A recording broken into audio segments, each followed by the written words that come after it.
Кыргызстандын энерго системасын вердик өчүрүүлөр деле сактай албай калды. Бүткүл өлкө боюнча көчөлөрдөгү жарыктандыруу өчүрүлдү. Үй көжөйкелери үчүн электр кубатынын чектөөсүн 5 киловаттан 3 киловаттка түшүрүштү. Сактармакта чай кайнаталы десе жарык жалп өчкөн видеолор жайнап кетти. Ал тургай, биздин аткаминерлер аябай жакшы көргөн майнингди да өчүртмөй болушту. Президент адатынча элди 2,5 жыл чыдап койгула деп суранып атат. Энергетика министри кубаттуулуктун жетишсиздигин 500 мегаватт деп айтып отурат. Бул таңкыстыкты чакан ГЭСтерди куруу менен жапсак болот дешет.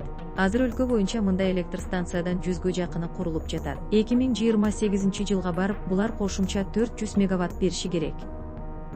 Андан тышкары, Кара Кечеде кубаттуулугу 1200 мегаватт боло турган көмүр электростанциясынын курулушу башталган. Бирок электр энергиясын колдонгондордун саны барган сайын андан озуп барат. Бул колдонууга берилген жаңы турак үйлөр менен биринчи кезекте ипотекалык турак жай менен байланыштуу.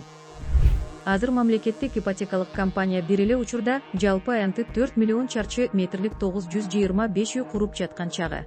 Эксперттердин баасында бул үйлөргө жашоочулар жайгашып болгон соң дагы бул жолу 400 мегаватт кубаттуулук талап кылынат.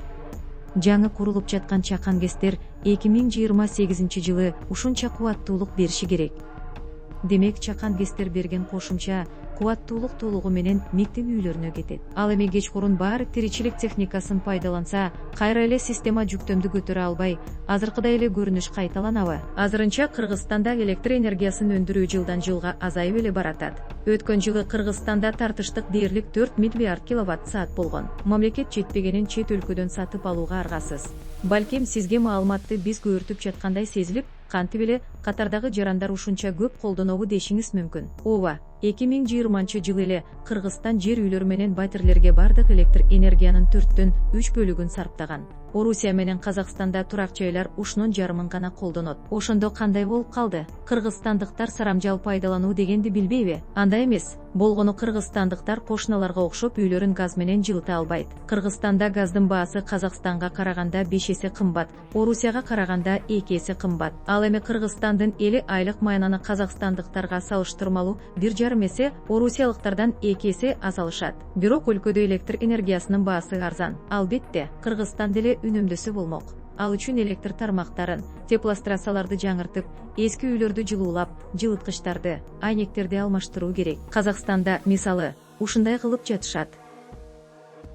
Бирок бизде андай болгон жок. Мектин ишин көзөмөлдөгөн президенттин иш башкармалыгы улам жаңы көп кабаттуу үйлөрдү колдонууга берип жатат. Андыктан үстүбүздөгү жылдын январь айынан тартып Кыргызстанда электр жарыгын пайдалануу 1 миллиард киловатт саатка өскөнү таң калыштуу деле эмес. Келерки жылы жаңы үйлөргө эле 700 миллиондон ашык болот. Ооба, Совет доорунан бери мындай массалык турак жай курулушу болгон эмес. Бирок алгач электр жарыгынын маселесин чечип, андан кийин гана бош жердин баарын курулушка толтурса деле болмок. Эмне себептен бийлик баарын тескерисинче кылды? Балким буга электр станциялар 6-8 жылда, ал эми батирлер дароо өзүн актаганы үчүн болуп жүрбөсүн. Клоп буга чейин ипотекалык турак жайдын арты менен Жапаров жана Ташиевдин достору байып жатканын айтып берген. Ал эми бул чак челейден өлкө тургундары жапа чегип келет.